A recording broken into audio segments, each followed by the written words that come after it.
નમસ્કાર વિદ્યાર્થી મિત્રો, આપણે મધ્યકાલીન સાહિત્યની અંદર જોયું હતું કે સોમદેવનો કથા સરિસાગર, કલ્હણનો રાજતરંગિણી, જયદેવનું ગીત ગોવિંદ, પૃથ્વીરાજ રાસો છે, ચંદબરદરાયનું, આવી રીતે શંકરાચાર્યનું ભાષ્ય, પછી પંપા પોરનાની રન્નાની ત્રિપુટી.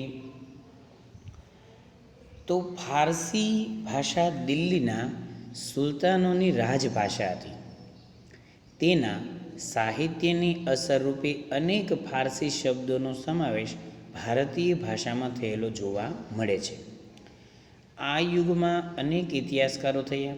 ઝિયાઉદ્દીન બર્નીએ તારીખે ફિરોઝ શાહીની રચના કરી, જેમાં ખલજી અને તુઘલક વંશના રાજ્યનું વિસ્તૃત વિવરણ કરવામાં આવ્યું છે. તેણે રાજકીય સિદ્ધાંતો ઉપર ફતવા એ જહાદારી નામનો ગ્રંથ પણ લખ્યો. અમીર ખુશરો આ સમયનો સૌથી મહાન સાહિત્યકાર ગણાય છે. તેઓ એક કવિ, ઇતિહાસકાર, રહસ્યવાદી સંત અને સંગીતકાર હતા. સુપ્રસિદ્ધ હઝરત નિઝામુદ્દીન ઓલિયા તેના ગુરુ હતા.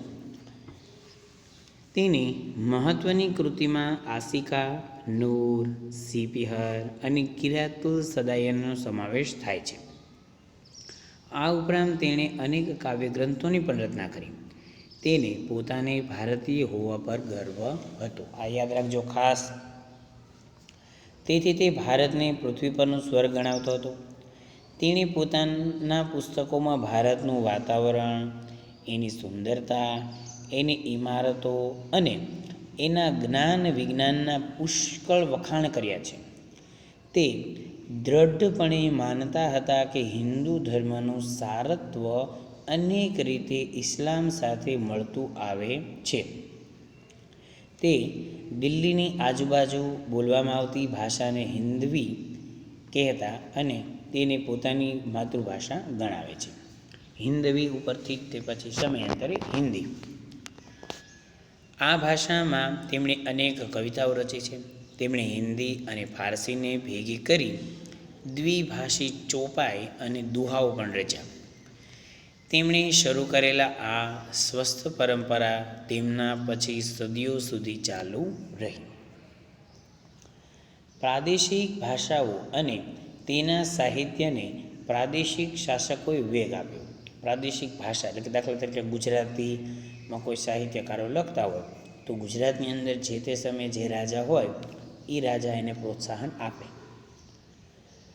ભક્તિમાર્ગના સંતોએ લોકોની ભાષામાં ઉપદેશ આપ્યા. તેમાં કબીર જેવા અનેક સંત કવિઓનો સમાવેશ થાય છે. એ વખતે ભોજપુરી અને અવધી હિન્દી ભાષાની મુખ્ય બોલીઓ હતી. કબીરની રચનાઓ મુખ્યત્વે સંધુ કડી લોકબોલીમાં છે. તેના દોહરાઓ લોક સાહિત્યનો અંગ બન્યા છે.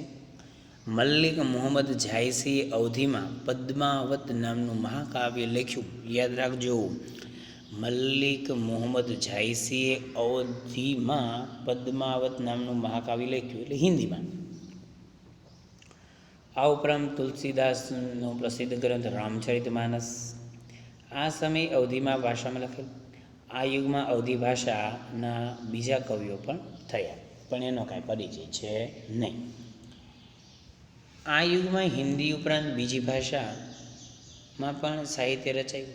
બંગાળના સુલતાનોના આશ્રય રહીને કૃતિવાસે બંગાળીમાં રામાયણની પ્રસિદ્ધ કવિ ચંડીદાસે સેંકડો ગીતો રચ્યા. યાદ રાખજો, સુલતાનોના આશ્રય રહ્યા કોણ? કૃતિવાસ કવિ. એને બંગાળીમાં રામાયણ અને પ્રસિદ્ધ કવિ ચંડીદાસે સેંકડો ગીતો રચ્યા.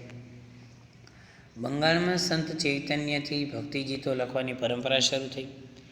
નરસિંહ મહેતાએ ગુજરાતીમાં અને નામદેવે તથા એકનાથે મરાઠીમાં ભક્તિ ગીતો રચ્યા. નરસિંહ મહેતા ગુજરાતીમાં આવશે, નામદેવ અને એકનાથ મરાઠીમાં આવશે. જૈનુલાબ્દીનના આશરે કાશ્મીરના મહાભારત અને રાજતરંગી જેવા અનેક સંસ્કૃત ગ્રંથોનો ફારસીમાં અનુવાદ થયો. વિજયનગરના સમ્રાટોના શાસનકાળમાં સંસ્કૃતનો વિકાસ ચાલુ રહ્યો.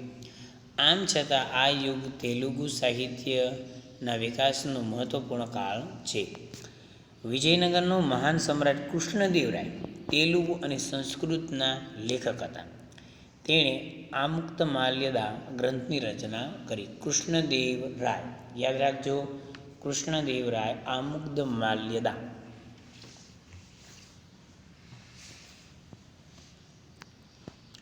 મુગલ શાસન દરમિયાન વાસ્તુકલા અને અન્ય કલાઓની સાથે સાહિત્યનો પણ વિકાસ થયો.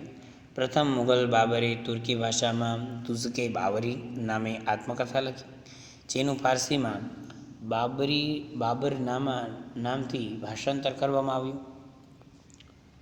આ બધા જ અગત્યના જ છે, એટલે ખાસ અને ખાસ જોજો, નકર તમને યાદ કાંઈ રહેવાનું નથી.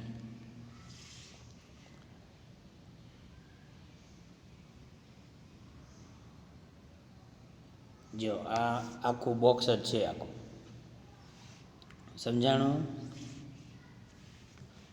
કે મુગલ શાસન દરમિયાન વાસ્તુકલા અને અન્ય કલાની સાથે સાહિત્યનો પણ વિકાસ થયો. પ્રથમ મુગલ બાબરે તુર્કી ભાષામાં બાબરી નામે આત્મકથા લખી, જેનું ફારસીમાં બાબરનામા નામથી ભાષાંતર કરવામાં આવ્યું. હુમાયુની બહેન ગુલબદન બેગમે હુમાયુનામા લખ્યું. જહાંગીરી તુઝકે જહાંગીરી નામની પોતાની આત્મકથા લખી. ઔરંગઝેબે પણ સિદ્ધહસ્ત લેખક હતો. છેલ્લે મુગલ સમ્રાટ બહાદુર શાહ ઝફર પણ એક ઉર્દુ કવિ હતા. બહાદુર શાહ ઝફર છે એ તમારે 8મા 9માં ભણવામાં આવ્યું હોય પાછું. તો અહીંયા આગળ આપણે આ વાત છે એ રજૂ થઈ.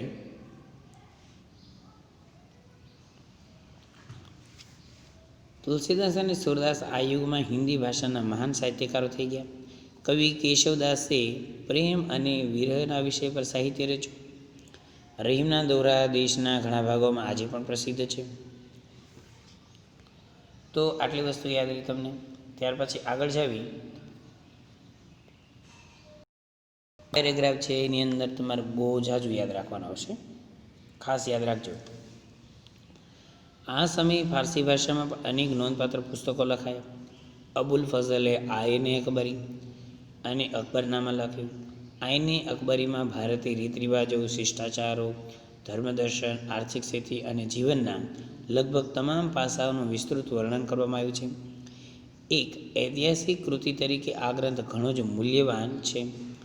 અબુલ ફઝલનો ભાઈ ફૈઝી ફારસી ભાષાનો એક મહાન કવિ હતો. તેણે અનેક સંસ્કૃત ગ્રંથોના ફારસીમાં અનુવાદ કર્યા. અકબરે તો મહાભારત, રામાયણ, અથર્વવેદ, ભગવદ્ ગીતા અને પંચતંત્ર જેવા ગ્રંથોના અનુવાદ કરવા માટે એક અલગ ખાતાની સ્થાપના કરી હતી. અકબરના સમયમાં ઇતિહાસના ઘણા ગ્રંથો લખાયા. મધ્યયુગની સૌથી મહત્વની ઘટના ઉર્દુ ભાષાનો જન્મ થયો. આ નવી ભાષા સાહિત્યની દૃષ્ટિએ સૌથી સમૃદ્ધ એવી અન્ય આધુનિક ભાષાઓની હરોળમાં આવી ગઈ.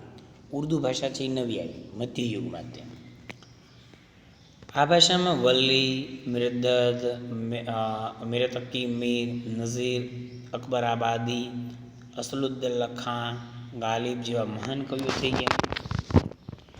18મી સદીમાં ઉર્દુ ગદ્યનો પણ વિકાસ થયો. જો કોઈ પણ ભાષાની શરૂઆત હોય તો એની શરૂઆતમાં કાવ્ય જ લખાણ આવે, પછી ગદ્ય વિભાગ છે પછી ચાલુ થાય. તો 18મી સદીમાં ઉર્દુ ગદ્યનો પણ વિકાસ થયો.